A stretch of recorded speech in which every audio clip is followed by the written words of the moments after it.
Vijayawada, Budimere and Singh Nagar colony, this area has been affected by this overwhelming floods. I pray the government of India and the Chief Minister Chandrababu Naidu ji will do the most necessary. First, provide the food and water to nearly hundreds of thousands of people and partner with us so that we can rebuild their houses, reconstruct their lives and prevent these floods from happening. Therefore, look at this. Hundreds of thousands of people, almost 400,000 in Singh Nagar, 280,000. చూడండి విజయవాడలో ఈ రోజు ఈ విధంగా లక్షల మంది ఇల్లు పోగొట్టుకోవడానికి వారి జీవితాలు నాశనం అవడానికి కారణం ఏమిటంటే ఈ బుడిమేరు ఈ గవర్నమెంట్ పాలిటీషియన్స్ కొంతమంది ఆక్యుపై చేసి ఈ బిల్డింగ్లు కట్టడం, దానివల్ల బాంబే కాలనీ ఏంటి, ఇంకొక కాలనీ ఏంటి, పాకిస్తాన్ కాలనీ, ఈ కాలనీలన్నీ ముగిలిపోవడానికి కారణం నిన్న మీరు చూశారు సెప్టెంబర్ 2 మునిగిపోయినంత బస్ స్టాండ్లు కూడా సగం విజయవాడ మునిగిపోయిందని.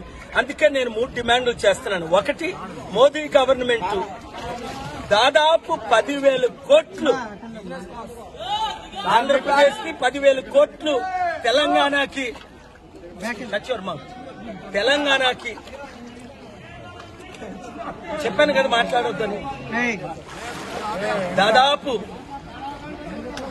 ఇమీడియట్ గా ఫండ్స్ రిలీజ్ చేయాలని, ప్రాణాలు పోయిన వాళ్ళకి 1 కోటి రూపాయలు, ప్రాణ హాస్పిటల్లో ఉండి ఎంతో మంది నష్టం, కనీసం ఒక 5-10 లక్షల వాళ్ళకి రిలీజ్ చేయాలని నా కోరిక. అన్నిటికంటే ముఖ్యం ఏంటంటే ఇలాంటి జరగకుండా ఉండాలని ముందే ప్లాన్ చేసుకోవాల్సింది. కానీ ఇంతమంది ముఖ్యమంత్రులు తెలివైన వాళ్ళు ఉన్నారు కానీ ఒకరు కూడా ప్లాన్ చేయలేకపోయారు. నేను ఎవరిని పొలిటికల్ గా ఇప్పుడు క్రిటిసైజ్ చేసే టైం కాదు.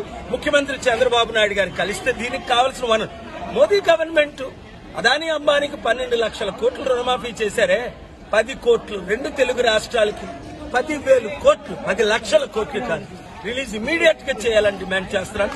అందరి కొరకు ప్రార్థించండి. ప్రాణాలు పోయిన కుటుంబాల కొరకు, ఇలాగా లక్షల మంది బాగా ఇబ్బంది పడుతున్న వారి కొరకు మీ వంతు మీరు సేవలు చేయండి. మీరే వంటలు చేయండి, మీరే ఫుడ్ డిస్ట్రిబ్యూట్ చేయండి, మీరే యూత్. అలాగే రాష్ట్రాల్లో ఎక్కడైతే ఎఫెక్ట్ అయ్యే ఫ్లడ్ వాళ్ళందరికీ మీ వంతు మీరు హెల్ప్ చేయండి. దేవుడు మిమ్మల్ని దీవించాలి.